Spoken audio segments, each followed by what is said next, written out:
Hello, everyone. Welcome to PMF Connect. My name is Agnes. I'm from Product Management Festival, or PMF as we call it as short. Thank you so much for taking the time and joining us today for today's PMF Connect session with Monika Rudzki. It is really wonderful to have so many of you joining today. It's one of the most popular talks so far in PMF Connect, so we are very excited to have you all. For those of you who are first time joining Product Management Festival and our sessions, just a quick introduction, who we are, what we do, and what to expect. We are one of the world's largest community for product leaders. For about 7 years now, we are bringing together product managers from all over the world. And we aim to amplify together the impact of product management globally, to help product management managers be more successful and to make really a difference in products as well that we create together. We have various activities around the world, including the yearly conferences, once in November in Europe and once in June in APAC in Singapore. We are currently preparing for the Europe's edition in November, which is going to be a hybrid conference with both in-person and streaming options. Together with our conference board members and local ambassadors, we are also organizing local meetups for various audiences and in various seniority.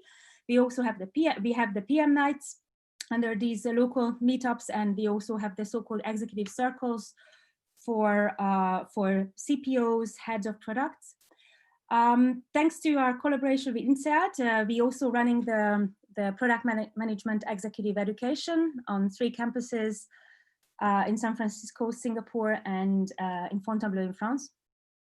I wanted to also draw your attention and to grab this occasion that we have so many of you to the latest trends and benchmark in product management report. It is a free report. Feel free to download it either with a QR code or going to the link. It is basically based on a global survey of over 2,000 product professionals sharing openly on psychological safety in PM, job satisfaction, salary benchmarking, leadership, culture, and many, many more. So you can get it on these links. And there's also a little gift for you attending this session today, a coupon code for the upcoming conference in Europe. So here we are today and at the PMF Connect. We started this online learning and sharing platform as a result of the ongoing global changes currently going.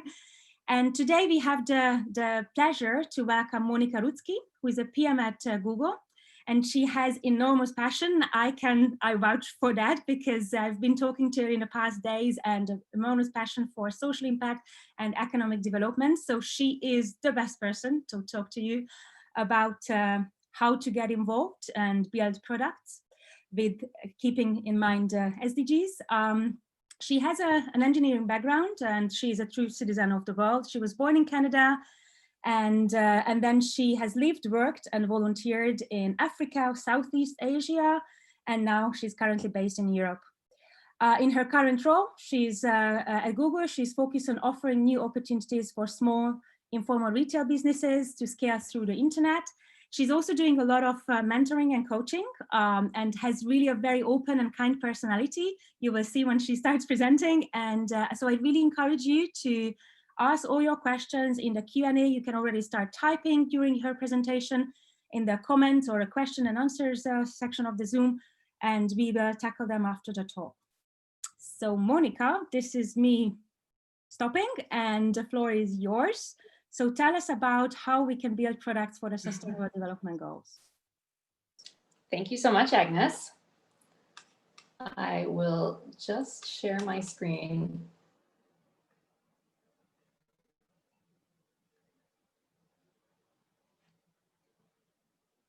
Great.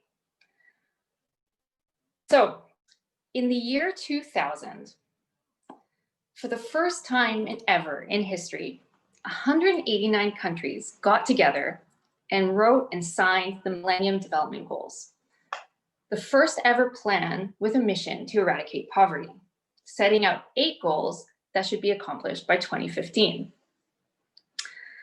Around the same time, or just a few years later, I was about to start engineering school, and I was super inspired by this. I thought that, like, surely technology has a role to play here.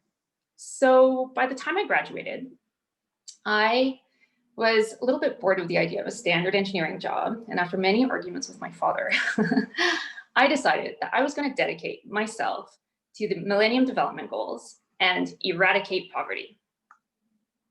So off I went to Ghana and then Malawi to save the world. And in the end, I ended up staying there for 5 years. And during this time, I was committed to learning as much as I can about poverty. And here's a picture of me in northern Ghana, fetching water. shortly after that bucket fell off my head. I think there's a little bit of a delay with the slides, but you should see it in 1 minute. And anyways, so while I was there, I worked on all sorts of charity-led kind of poverty eradication technologies, from diesel-powered multifunctional platform machines that were processing grains to water irrigation systems and pumps and wells. And by the end of those 5 years, I realized that all of these technologies that were meant to contribute to the MDGs all had one thing in common. They didn't work. What was going on? Why were these techniques that were meant to address the MDGs failing? So for most of them, they had similar challenges. It was technology that was brought from the outside, not understanding the user's needs, nor solving the root cause of the problem. It was led by foreign aid programs with little partnership with local institutions. And it was primarily driven by aid dollars that tied funding to the wrong incentives. And so I left those 5 years with an overwhelming feeling of failure, but also with some questions. Do these Millennium Development Goals really have any impact? Or are they just a talk shop and a big waste of time? My name's Monica, as Agnes said. I'm a product manager at Google, and I'm an anchor mentor as well for the Google for Startups Sustainable Development Accelerator. And after those 5 years in working in international development, I realized that I still believed in the idea of global goals, and that they are truly really good, but that the original MDGs had some inherent framing and structural problems. And I'll talk about that a little bit later. But anyways, I didn't give up, and I decided to change focus. And from charity, I moved to tech, private sector. And I continued to work in Nigeria, Ghana, Cote d'Ivoire for a total of 9 years, where I worked with a number of tech startups, and before joining Google with my first role leading strategy and operations for sub-Saharan Africa. So in today's talk, I'd like to cover 3 things with all of you. So first and foremost, just go through with you what are the global goals for sustainable development, or the UN Sustainable Development Goals, and why we should care about them. The second, I'm going to go through a few case studies of how technology today is addressing those goals. And then the third, and the part I'm most excited about, is I'm going to have an interactive discussion with all of you, because I'd like to hear your ideas as well and brainstorm ways that we can all contribute. So please stay to the end. And if there's one thing that I could achieve in today's session, is I just really hope to inspire you with some ideas in just the small ways that you can get involved with these goals today. So the global goals, why should we care? Back to my question on, were the Millennium Development Goals just a big waste of time? The sad reality is the Millennium Development Goals, the original ones that went from 2000 to 2015, did have some fundamental structural problems that resulted in a lot of the targets just being missed. At the end, by 2015, still more than 800 million people were living on less than $1 a day. And a lot of the targets around kind of hunger and literacy or child mortality just weren't moving. And so, Ban Ki-moon, the UN Secretary General, kind of admitted to this failure of the MDGs. And he really attributed this to unmet commitments, inadequate resources, lack of focus and accountability, and insufficient interest in sustainable development. And, I believe that having global goals, and I think I believe that having global goals is important because, despite these challenges and these failures, they still create a vision for humanity and a social contract between world's leaders, people, and businesses on what's important, and kind of set like a to-do list and an action plan, like for people and the planet. So the UN decided not to scrap these goals and went back to the drawing board in 2015 and reframed them around sustainability to create the global goals for sustainable development. Now, before I go into kind of how these goals are different and what are the areas of improvement in these goals from the Millennium Development Goals, I want to just test your knowledge a bit and do a few polls. All right, so we're going to test this Zoom poll. Agnes, if you can help me out with the first question. So first of all, how many from the new set of sustainable development goals, how many are there?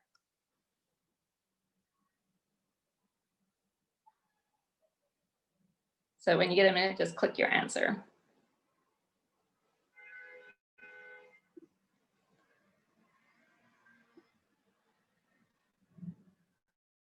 And yes, we have.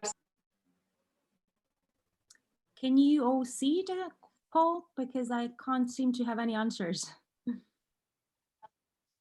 Okay.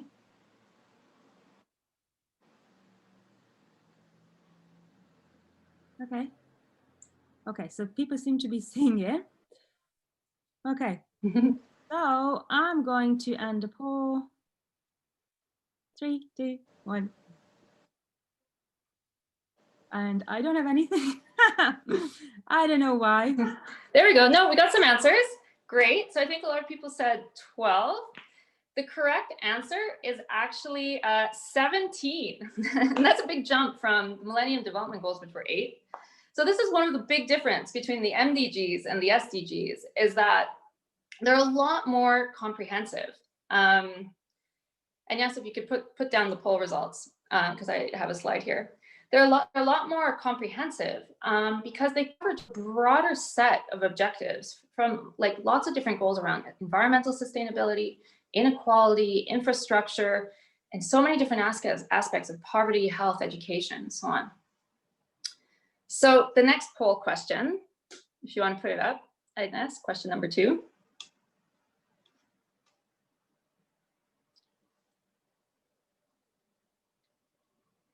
When do the Sustainable Development Goals expire?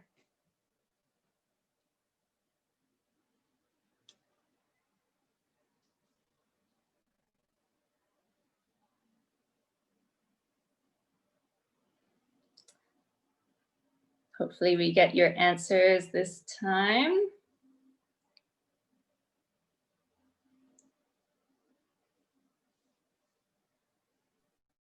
Closing the poll now.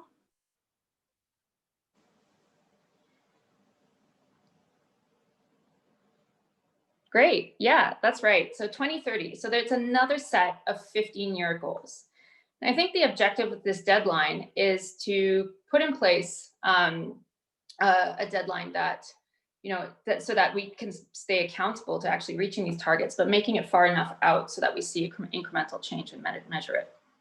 So the last and final poll. So question number 3.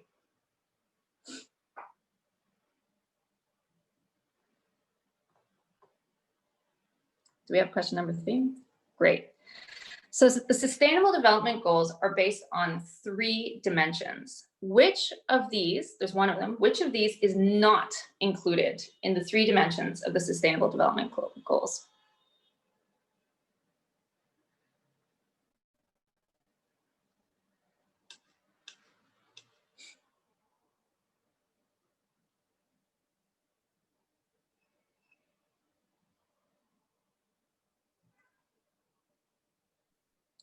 just giving a little more time because long lectures, but very soon closing the poll. Fun fact, I cannot see what you are all responding.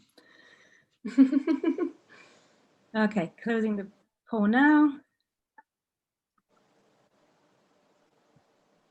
All right, I think most people said economic growth. That is not correct. The correct answer is actually poverty eradication. And this is a really important detail and separation from the MDGs. So while the Millennium Development Goals had poverty eradication as the single focus, instead the SDGs are more holistic and see economic growth, social inclusion, and environmental protection as the pillars of sustainable development that apply to all countries. And this point of all countries is a really important differentiator as well, because the MDGs were actually only targeting developing countries. And we're in the context of this rich donor countries aiding poor recipients. But since then, the world has changed, and the world has learned that these aid programs don't always work so well.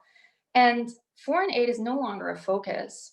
And a lot of the focus now is a lot more on different resource flows and much more sustainable resource flows. In addition to that, the MDGs focus at kind of poverty at a national level, but the SDGs actually look at inequality, because inequality actually exists in all countries. And it is in countries. And therefore, the focus of the SDGs is on all countries, developed and developing. And therefore, all countries are asked to kind of to develop their own plans on how they're going to contribute to all of these goals, which makes it much more inclusive and much more global. So, with this shift in focus on resource, with this kind of change in focus on how resourcing is done, and then also just this involvement of all countries, what is particularly interesting is that this actually elevates the role of private sector. And its private sector is called on to play a really much more important role to support global development. And with that, I strongly believe that the biggest opportunity actually lies in private sector-led technology and innovation.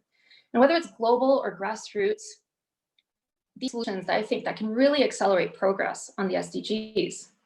And where all of us as product managers and working in tech can play a critical role. So switching gears, I wanted to move on to a few case studies. So I've prepared a few case studies, and all of these are examples of projects that are very close to me. Two of them are startups, examples of startups that are committed to the SDGs that I mentor. And one is actually a project that I worked on with Google. And I think it's like an example of a corporate initiative that's not necessarily targeting the SDGs, but that can have a lot of impact. So case study one. So this one is all about addressing post-harvest losses with cold storage. I think there's a little bit of delay in the slides again. But I'll move on. There we go. Post-harvest losses with cold storage. So let's go all the way to Kenya and meet a user. So Paris is a smallholder farmer, fruit and vegetable farmer, and she's a smallholder fruit and vegetable farmer in central Kenya. And in her village, there's no way to store vegetables because there isn't access to electricity, and therefore, with a lack of kind of transport and overall disruption in the distribution chain, often she reaches the market and can have 30 to 50% spoilage in her fruit and vegetable harvests, and then losing a significant amount of earnings. Paris could benefit from cold storage for her fruits and vegetables. However, the reality is, like I mentioned, that she has limited access to electricity or other public infrastructure, low income, and inability to purchase her own kind of cold storage device. That's a refrigerator for herself is out of the question. And then the only access to technology she has is kind of a limited, is basically limited to a feature phone used for calls, text messages, and linked to M-Pesa mobile money payments. But this is actually a reality in a lot of developing countries. In developing countries, food losses due to the lack of post-harvest systems amount to approximately 310 billion. Post-harvest losses are as high as 80%, and cold storage value chains are basically non-existent because of spotty electricity and the cost of the equipment. So there's a company in Kenya called Solar Freeze, and they have been building a portable, shared, pay-as-you-go cold storage unit powered by solar energy for rural smallholder farmers to store their perishable produce. So how does it work? So basically, this is like a walk-in large refrigerator with solar panels on its top, and it maintains a temperature of minus 20 degrees, but that can be adjusted based on what's being stored inside. Fruit and vegetables that are stored there can last from 20 or even more than 40 days. And the way that farmers access these storage units is actually through their mobile phones. So with their mobile phones, and they don't need an internet connection, they can request via SMS or USSD or voice message. And then they are able to basically bring their produce and then enter on a pay-as-you-store model. And that costs them 20 cents to store 1 crate per day. The team is also looking at, so while this is completely offline and totally compatible with feature phone users, for those who have access to smartphone, the team's also looking at how they can build more insights into these devices, into these storage units, by creating an app for a smartphone app that would be able to kind of provide information on the produce when it is in storage. And so they have already signed up 3,000 farmers in Kenya, and they're looking to expand this across East Africa and targeting 30,000 farmers in the near future. So the next case study related to global good health is about reducing premature adult mortality for chronic diseases. So we'll travel all the way to Nigeria and meet Naziru. He's a diabetic that's been struggling with his condition for quite a while. And he's really struggling to manage on a day-to-day basis his diabetic condition. He's not always able to access medical treatment and the advice he needs, and then often suffers from falling unconscious and inability to find employment. And this is all kind of causing psychological and emotional distress. Access to information on how to manage his disease on a daily basis is difficult. And he often gets kind of mixed advice on how to treat this chronic illness, fueled by a lot of misconceptions. Naziru would benefit from kind of a regular, trusted medical advice to help adopt the lifestyle changes he needs. Constrained, there's poor medical infrastructure or lack of availability of diabetologists. He is also on low income and an inability to regularly pay for additional medical services on top of his medicines. He does have access to a smartphone, but he only primarily uses it for WhatsApp messaging and calls. And these days, he's particularly worried during COVID-19 and unsure where to seek help. This is also actually quite a large problem. Diabetes is just one example of a chronic non-communicable disease that's prevalent and go untreated. 20% or more of adults in sub-Saharan Africa die prematurely from preventable, non-communicable chronic diseases such as diabetes, respiratory illnesses, or cardiovascular illnesses. And these illnesses require that they have reliable support and deep awareness to be able to manage their conditions on a day-to-day basis. So there is a Nigeria-based company that's trying to solve this, and they're called MDoc. And they're using a high-touch, online-offline approach to support people living with chronic disease through a digital platform, telemedicine coaching, and in-person nudge hubs. So how does it work? So a patient registers either through one of the hubs or online, to receive daily personalized medical advice. And this would track their progress with time. Once they're connected, then they're paired up with a virtual telemedicine coach, and they co-create health goals. And then this coach is able to nudge them on a daily basis.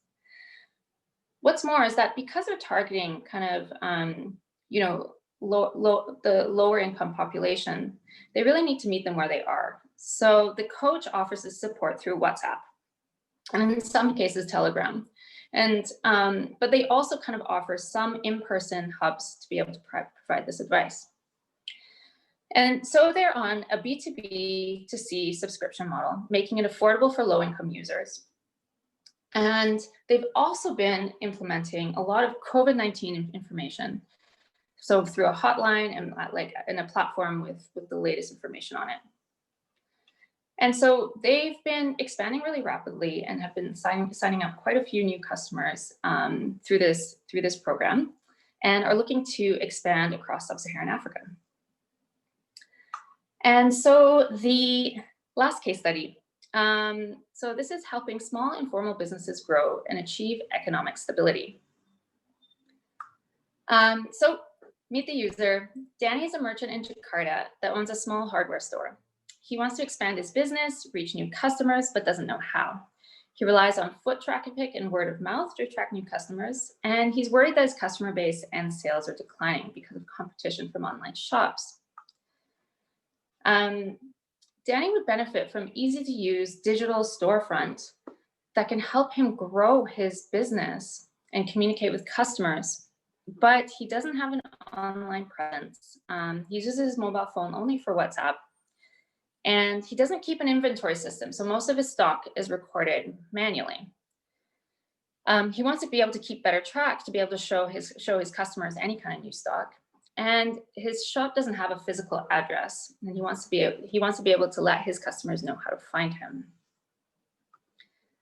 This is actually, in places like Indonesia, but in many other developing countries, 97% of employment is from offline small and medium-sized businesses. And 92% of this is in the kind of informal, unorganized retail sector. The challenge of not having access to online tools to help expand these businesses kind of threatens their potential. And it also threatens kind of the business owner's financial stability and potential job security. So one of the things that I worked on at Google was the Google Shopping Local Store. It's a digital storefront on Maps with Google My Business that integrates with Google Shopping so that products are searchable. So how does it work? So a small merchant would register with Google My Business and get their location on Google Maps with a digital storefront. And then inside Google My Business, they can add photos just with their phone. All they need is their phone. So they add photos of their products, and it just needs a picture and a name.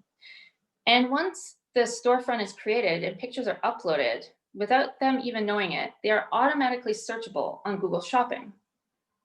So when a shopper can now search for products, so when a shopper then searches for products, and let's say they search for dress, they would see both the online but also offline results of the small shops that are near them.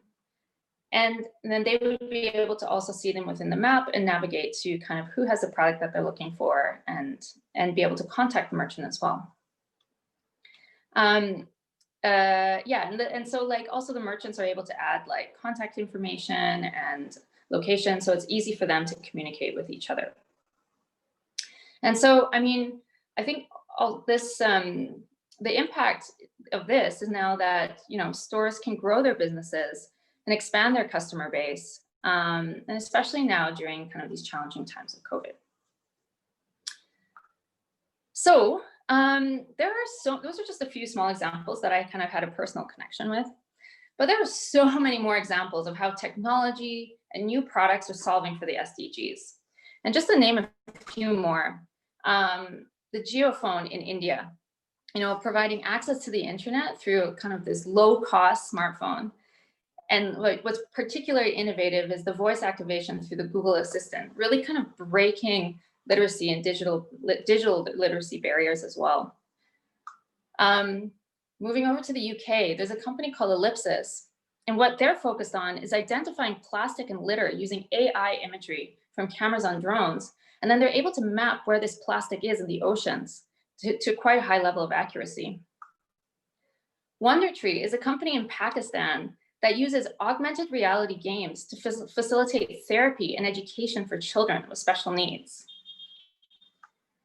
And Epic AI is a German-based company that's trying to solve the problem of bees dying off and trying to understand why they're doing this. And they're using biosensors to provide intelligence on the fight against the perishing of insects. And lastly, EverImpact is another example in France that's trying to address climate change in cities by offering software and hardware solutions to measure and monetize greenhouse gas emissions, reducing their carbon footprint. But despite like all of these like really exciting companies and there's so many exciting innovations coming out there, there's still so many gaps in kind of the technology and what like new technology needs to be built. The organization 50breakthroughs.org has listed out 50 technologies that don't exist today that need to be built to help us achieve the SDGs by 2030.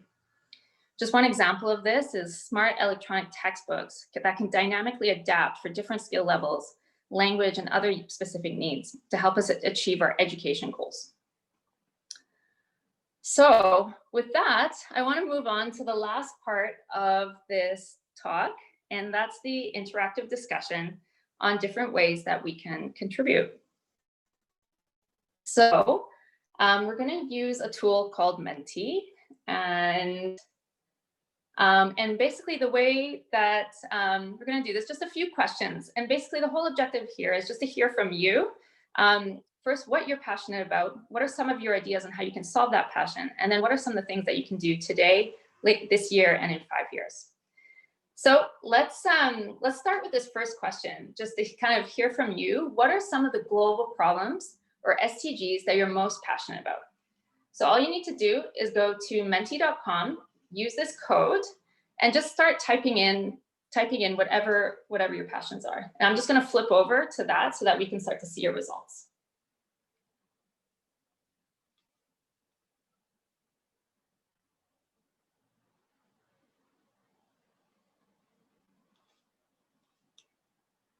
One second.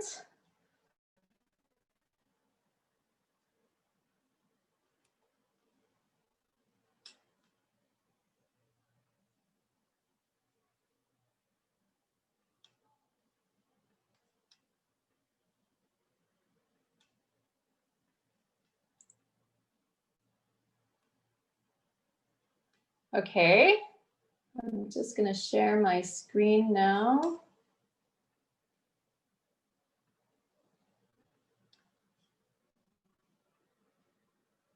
So as you put them in, they should be appearing here.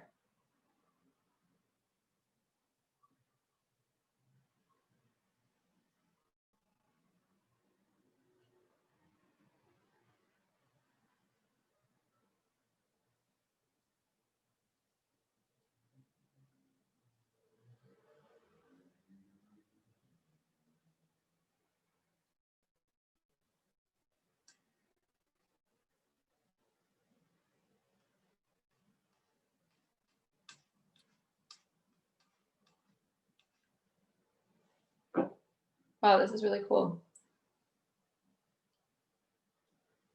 Climate change, education, accessibility, global health, poverty, water, democracy, economic industrial sustainability. Just give it a couple more seconds. Women's rights, small business support, green energy, clean energy, waste management. Very cool.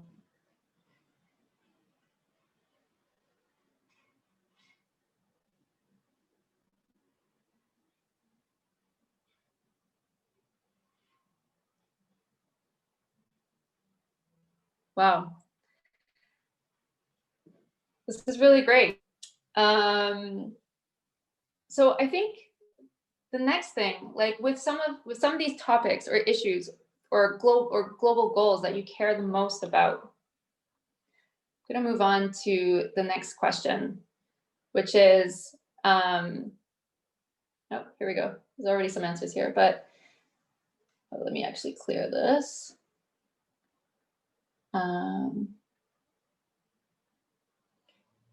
So if time or money were not an issue, I mean, you could take a couple minutes to solve it, to answer this. What would you build to solve it? So any of the topics that you were putting up in that word cloud, just throw out ideas. Like this is just meant to kind of be a brainstorm and inspire, throw out more ideas on like, what would you build to solve the topic that you're most passionate about?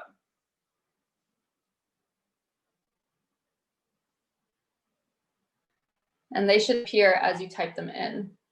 I think everyone's only allowed one per person in this one, and you have to click submit.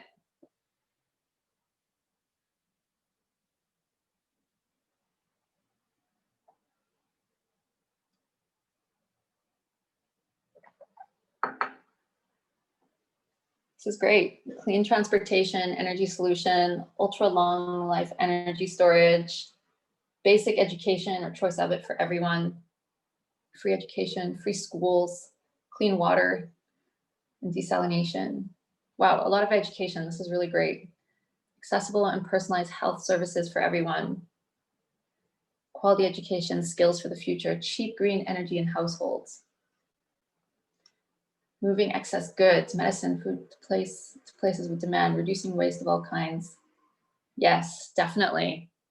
Yes. A company that completely 100% ethical. Yes. Whoever wrote that, I'm looking forward to hearing about it. A machine that would detect water pollution above a certain point and inform you on awareness. Amazing. Yes.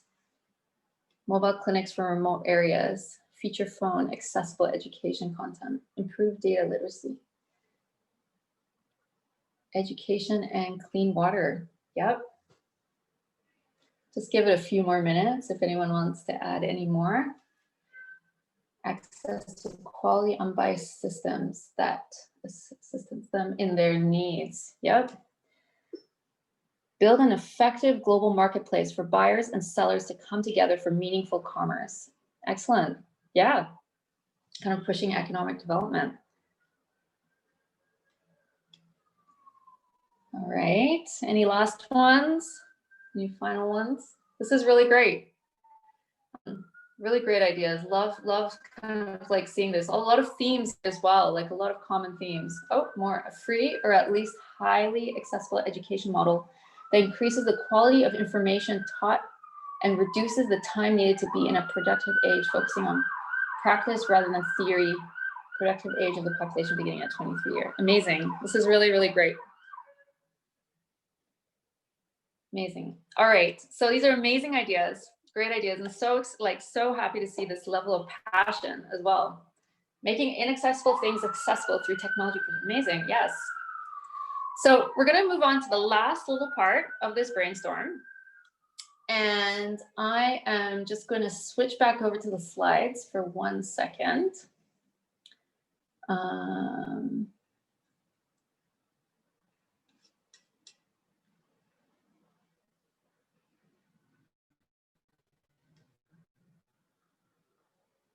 So the last question is, what can you do today, like literally today, by the end of this year, and then in the next 5 years to contribute to the passion that you mentioned, and maybe even contribute towards moving in the direction of the solution you were talking about?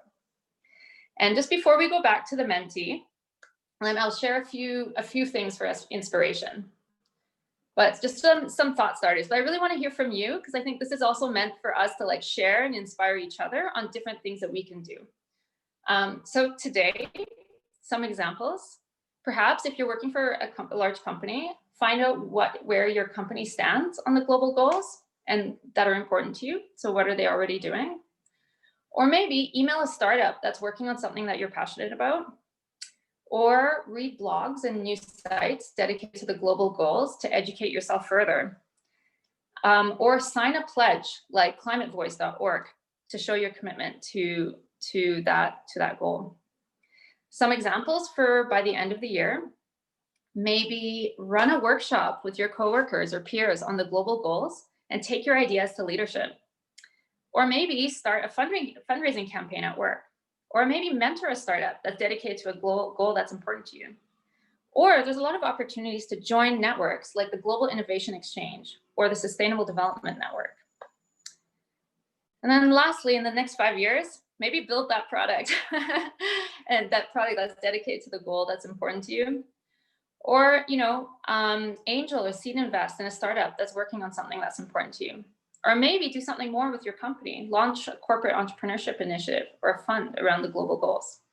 So these are just a few thought starters. I really want to hear from you. So I'm going to put back the Menti and in kind of one, I think you have like one entry. So share kind of the 3 things today, by the end of the year, and in the next 5 years. Any ideas? We'd love to see like more creative ideas as well.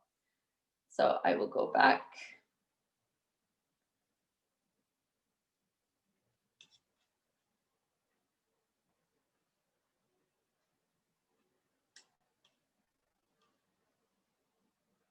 And we will go to the next question. Perfect. All right.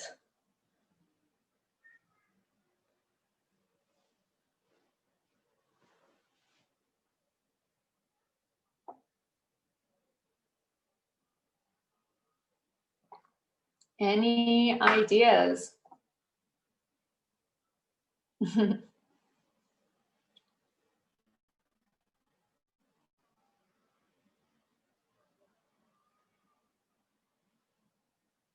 Awesome, love this. Launch a community-driven, intelligent giving platform.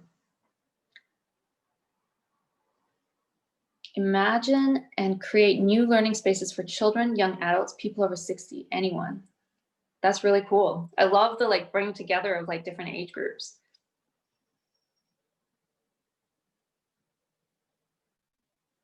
Any more ideas? Get involved in impact investing through Rebel One Ventures. Nice. We were looking into measuring the SDGs more easily to help policymakers faster, but it seems it's go involved in more. Whoa. Yeah, I mean, measurement is a challenge. I think that's something we need to continuously solve for. Set up vehicles to combat the narratives propagated by traditional energy players to protect their hegemony versus clean energy storage, distributed generation, energy equality. Cool. Roll out sustainability program to generate liquid fuels produced from electricity. Amazing, yeah. Today, love it. Research about marginalized groups. What are the problems and how to help? End of year, GTM plan. 5-year deploy technology. Love it. It's like clear action plan. Today, educate myself in more depth about the topic. Find actual solutions. End of the year, design a prototype. Next 5 years, drive growth to the project. Nice. Design products with SDGs in mind. Optimize the product lifecycle. Design for disassembly and plan for your product's next life. Love it. Donate to a charity of choice. Set up a small business. Develop idea. Start supporting the idea. Develop a business. Set up a charity organization to support the idea. Yes. Yes. Today, research online about area of interest and learn what's being done. By the end of the year, go out and talk to users and understand their needs. In next 5 years, start making an impact in target communities. Yes, I really love it. Today, donate to 8 billion trees. Nice, like clear action. Offset my family's carbon impact. End of year, sponsor, mentor, coach innovators in the field, and in 5 years, invest in innovator. Today, education and awareness on stop using plastics, non-biodegradables. 5 years, build a resource group, fundraising, social media for awareness, encourage using environment-friendly, build cheaper versions of environment-friendly products. Yes, that's awesome. I really love this. These are really great ideas. Today, research about electric charging technology, end of year, develop partner network in 5 years, cover all of Europe in easily accessible electric car charging stations. Yes, I love the ambition. This is amazing. Today, learn more about case studies of sustainable models, end of year, shift for more sustainable farming models at my startup in agriculture. Love it. And I love it that you already have a startup in agriculture. That's really great. Okay, so this has been awesome. I'm just really loving seeing all these ideas. It's really, really inspiring, and I'm really hoping that, all of us are kind of like, I love the exchange, and I hope that we can all get some inspiration from this. So I'm just going to go back to these slides.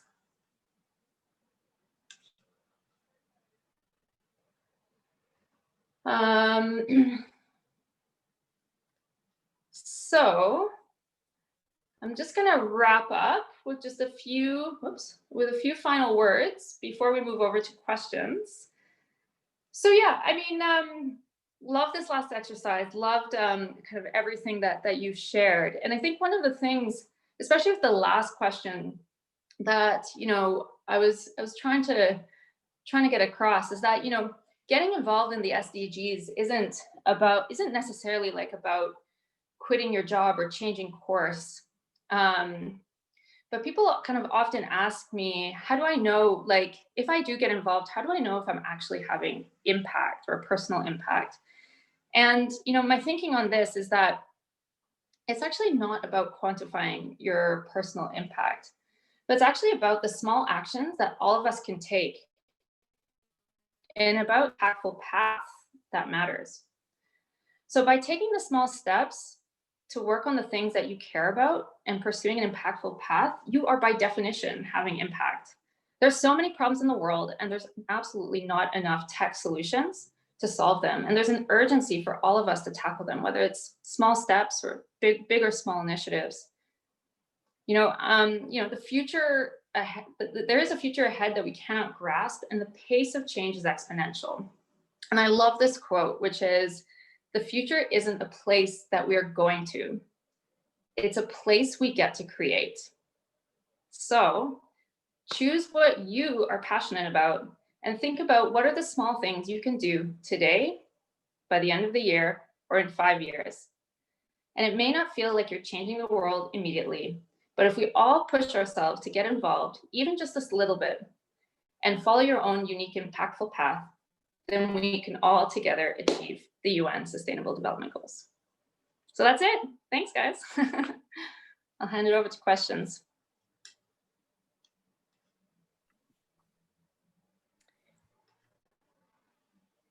Yes, we still have people thinking.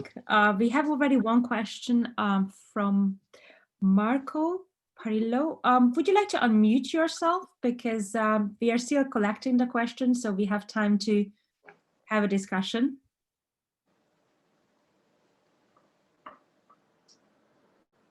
Yes, sure. Hi, everybody. I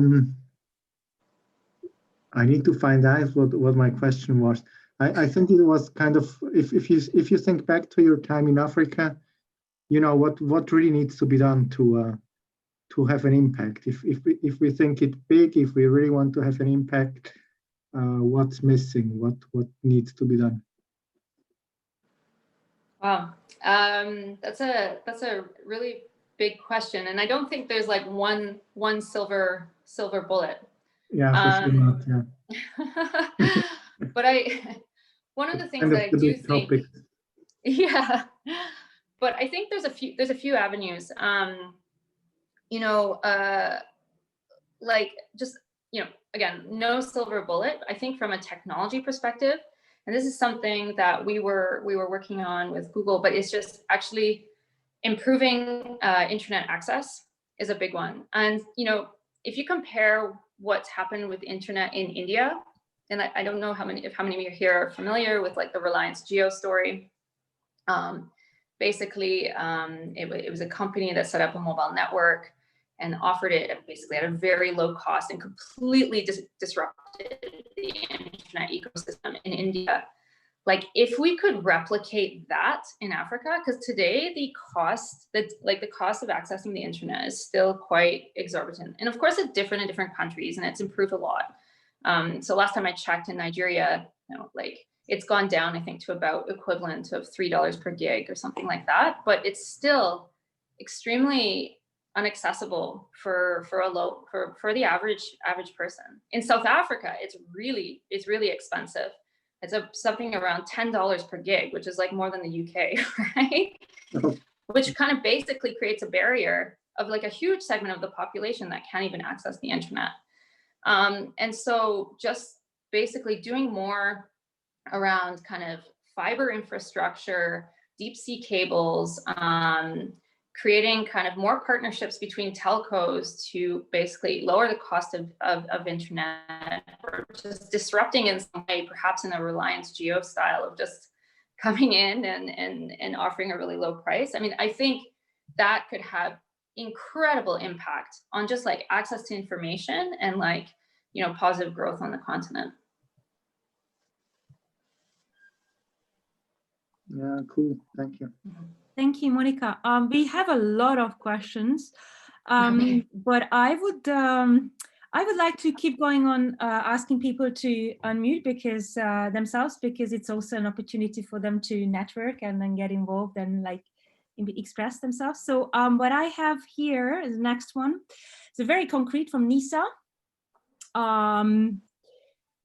I just read the question, what would be your advice on turning sustainable ideas into business models with profit? And if you, in the meantime, you could unmute yourself, Nisa, would you like to explain a bit more? Oh, hello. Hi. Hi, yes. Sure. Hi, yeah, so I'm working at a social impact startup with smallholder farmers, and I think it's always sort of an issue in trying to balance social impact when you're dealing especially with B2B2C models, because you also have to balance corporate interests. However, but you're a business, so you also have to find a way to monetize. So I was wondering, Monica, what would be your advice on this? And yeah, thank you very much for your presentation. It was really great. Oh, great. My pleasure. Yeah, another great but tough question. I mean, I think it's really, I think it's kind of, it's really dependent on the target kind of user. So if you're talking about smallholder farmers, yeah, I mean, and I guess it's dependent on the product, but it's like, if there's some way to, yeah, like, it's all about kind of how do you develop a pricing, like if you're asking your end user to pay for a service and they're kind of in low income, like how do you develop kind of a pricing strategy that can that really looks at like the unit economic, like so what I'm trying to get at, so like an example that's coming to my mind, there's actually two, like there's a lot of like interesting innovation around micro insurance. And so Bima Mobile is one example, or there's another startup that's kind of trying to do something similar in Mali around crop insurance. And the whole idea there is, can you kind of offer an income, like a monthly incremental fee that's just like a few cents, that's affordable for the user, that's maybe withdrawn from something that they're already doing. So Bima Mobile kind of partners with telcos, and so based on your e-wallet or based on your like basically your credit that you have in your phone, if you subscribe to their service, then you would kind of get deducted like a very, very small percentage of that service to then access the insurance. And what's interesting about that kind of model is that's quite sticky because you're meeting the user where they are, right? Like mobile phones are quite prevalent across like many emerging markets. And even if access to internet is very expensive, feature phones are extremely prevalent. So kind of what are the things that users are using or doing or paying for kind of on a daily basis that you could start to partner with or tap into? other like, and I think like, so another way to think about like monetization is also how can you leverage partnerships? You know, and again, kind of thinking about meet the user where they are, right? So again, I'm not totally familiar with your product, but thinking back to the kind of microinsurance or crop insurance, you know, some ideas are, can you partner along with other services? So maybe fertilizer companies or seed companies, to kind of create a pricing model that fits into things that the user is already buying. Or even like FMCG, right? So many opportunities with partnerships kind of in the FMCG space. So I don't know if that answers your question, bit of a ramble, but those are just kind of some of the ideas that came to my mind. Yeah, thank you very much. Those were some really interesting ideas. Thank you. Thank you. We have now a lot more. Okay, so I think Ankita's question around making ethical decisions in products that are not directly related to the sustainable goals and what have you done, what can you, I would rephrase this question into what can one do, especially if working at a big company? Yeah, that's a great question. Again, it depends on the product, and every product is kind of impacting the world in different ways. I think like, you know, if I think about some Google products as an example, like even just like search, right? Something that, you know, we've been thinking about a lot from like an ethical decision standpoint is, you know, how does the way we've built search impact gender equality in emerging markets and access to the product? And what we saw actually was, you know, after there was a big project done on this, but like the way the product was kind of built, it was like biased towards like men's queries or masculine's queries, and like, and we saw like, so we were looking at this in sub-Saharan Africa a little bit, and that there was kind of like an inherent bias in the product, and that, you know, like, and that was kind of pushing women away from search, which was super interesting, right? And it's such a blind spot. And so, you know, I think that's such an important question, because like, I think any product, you know, like will potentially could have some negative impact against the SDGs without you even realizing it. So I think like just asking those questions, or potentially like, you know, like if there's some way for you to do user studies, you know, if you can see the impact that your product has on, you know, whatever SDG you're targeting, if it's inequality or gender inequality as this example, or access to education or something like that, or any kind of environmental impact, like if there's some way for you to measure how it's negatively impacting the SDGs or positively, and then try to see how you can adjust and make the right ethical decisions. Thank you, Monica. We had a very quick exchange between Andreas and Stephen. So Stephen asked a question: do you think product management as a discipline function is underrepresented in the third sector?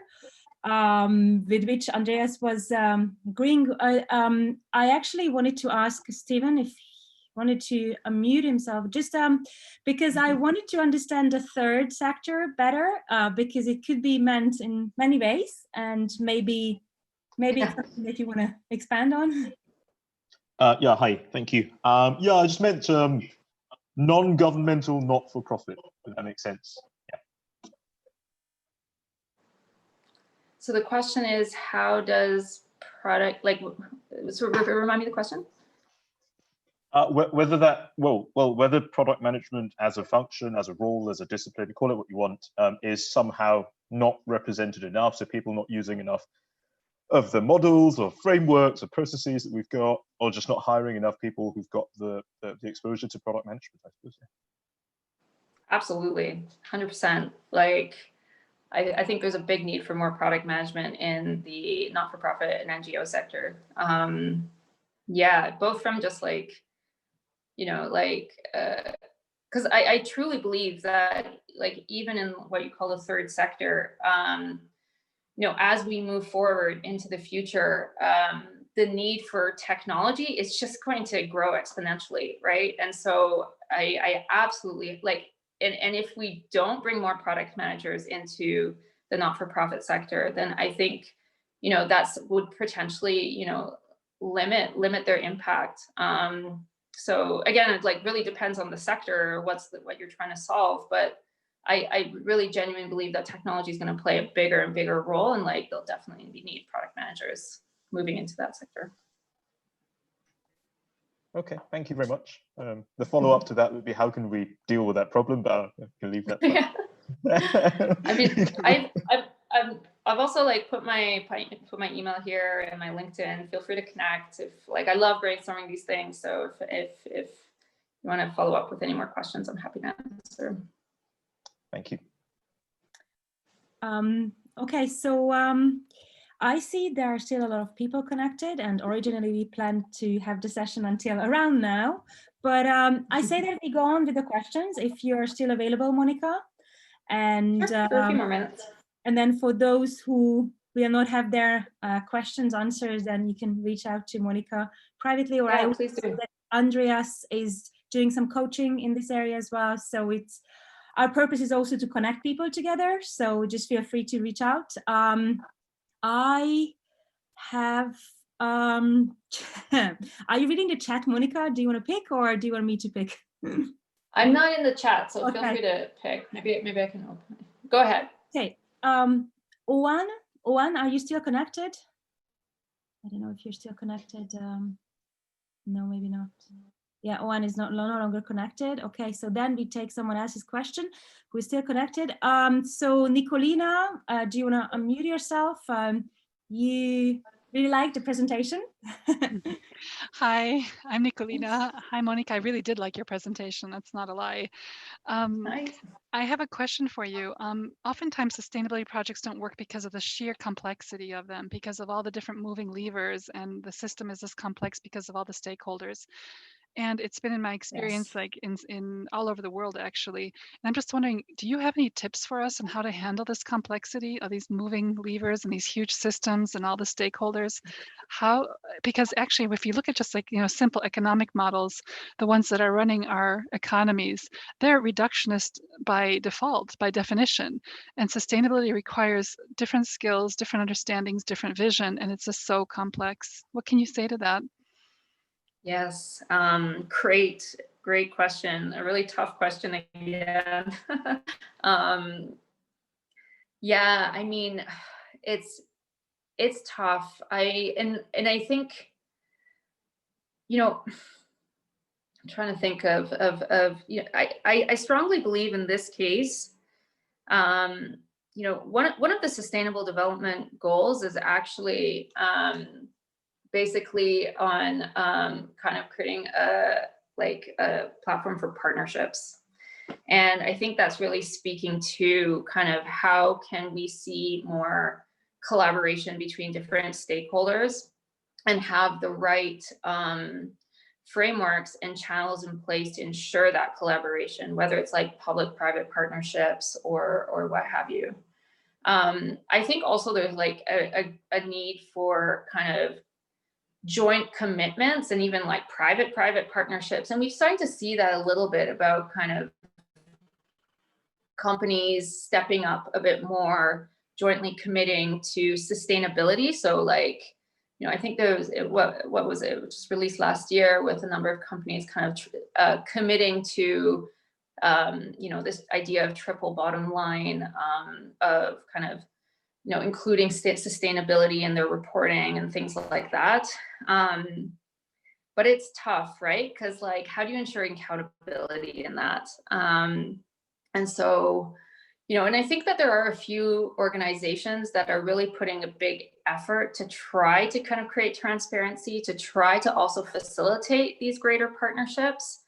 But there's a lot more work to be done. And potentially that's even an opportunity, right? Like, so we talked about different ways you can contribute to the SDGs, but I think even like we didn't really talk too much about that one SDG, which is all about partnerships and how to make those happen. And this is like even an additional opportunity for where like people and organizations can have impact. But it's a great question, a tough one. I don't know if I have a perfect answer for that. But you did good, thank you. It is about partnerships, and so that means if we're going to, cooperate with each other, we have to be kind of also like different people. There has to be work done on our egos. Exactly. We have to be. Oh well, yeah, exactly. Right? Yeah. That too. Thank you. Yeah. Thanks. Yeah. Okay, Tone, I'm not sure I'm pronouncing your name properly. Maybe, so if I can rephrase the question, and do you want to unmute yourself in the meantime? So building sustainable products for-profit businesses and how to implement it in there. And that this is the only sustainable way because donations don't scale usually. So would you like to expand on that, Toon? Well, you've summarized it quite well. It's I have a feeling that this world, in the one hand, we're trying to, sorry to say it in a very negative way, but we're destroying it in many different ways. Many of the Western economies have all the interest in keeping, for example, African countries very unstable because like that we can get easy resources. And on the other hand, we're trying to put development money into these countries, trying to just rectify the things. That to me doesn't sound like a scalable model, which is why I think, is there a more capitalist but a sustainable version that might work much better? Yeah. I mean, I think there is a shift in kind of what the development sector is doing. And there is kind of an acknowledgement of a need for more like just capitalist private sector investment. The shift is probably not happening fast enough. I mean, one country which is doing this, which is a bit controversial, is China's investment in Africa. And while they're, and like that's a whole can of worms, right?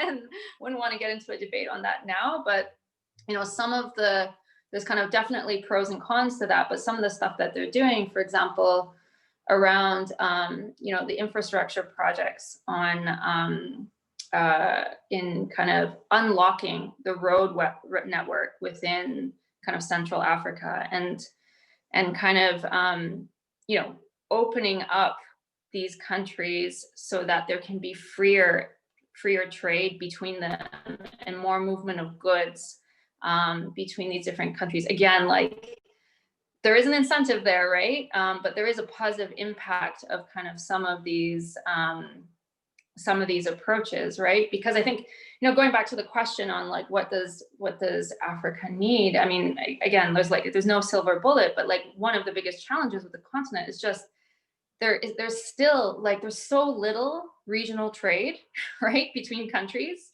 and like that's really a missed opportunity to be able to really unlock just like certain sectors, like even just like agriculture and having more regional trade between agriculture. Like you see more kind of foreign imports coming into these markets instead of trade between each other's countries. And part of that is because, despite countries bordering each other, just the road network and the level of infrastructure between them is just not great. And so kind of some of like this investment in road infrastructure that's coming in from China is actually kind of potentially unlocking that a little bit. So yeah, I mean, again, like I just really want to caveat though what I said, that like there's a lot of pros and cons to what's happening with the China partnership. But I think that like there's definitely so much more that can be done from just like more investment in startups, in companies, bringing just more VCP funding into these countries as well, right? Like definitely agree that like a more capitalistic approach to kind of build up kind of the private sector economy is important and will have a lot of impact. Okay, thank you very much for your reply. Okay, there is one more question which looks into the future, maybe or maybe not. Cesar Tinoco, if you're still connected, if you wanna unmute yourself, yeah, you're just did. Hello. Yeah, do you wanna ask your question? Great. Thank you very much, Monica, for this presentation. Well, now a lot of people see sustainable development as something utopic or something really far from us right now. So do you think that at some point every business will have a sustainable business models, like the sustainable development becomes something usual on business? I hope so. What do you think? Yeah, I mean, I hope so. I feel like I don't really think like we have a choice, right? I think like the more that we can push, and also for those of us that are working in business and large companies, that more that we can push for that internally and kind of drive that that businesses kind of start to adopt more sustainable practices and more sustainable business models, I think like the better. It's yeah, I mean it's tough. I mean, I think like outside of tech, it's probably even tougher, like within you know, resource extraction or you know, even like in agriculture and so on. The need to just kind of push for sustainability is so important, and that's why I think just growing more awareness on why these goals are important and like why it's important to align around these goals as people, as companies, as leaders, as government, to kind of ensure that we just like push towards this ambition, I think is so important. Great, thank you very much. Thank you very much, Monica. I think we covered all the questions. Okay. If not, then this is your last chance to unmute yourself and then ask the question. Otherwise, you can reach out to Monica. We will be sending out the recording and yeah, I guess the slides, the public version of the slides as well. And we will include, Monica had a video as well, but bandwidth reasons, we're going to send it in an email so you can watch it as well. It's a very, very inspiring video, upbringing video. So yeah, we'd like to thank you very much for having joined us tonight, this morning, wherever you are. Some of you were actually joining from very far as Hong Kong. So yeah, it's kind of very late for you now. And we very much appreciate that you spent this 1 hour or so with us. And we are doing the PMF Connect on a weekly, bi-weekly basis. So on Thursdays usually. So we hope to be able to welcome you again sometime very soon. I wish you a great day and evening, everyone. Bye-bye. Thank you so much, everyone. This was really incredible. Thank you.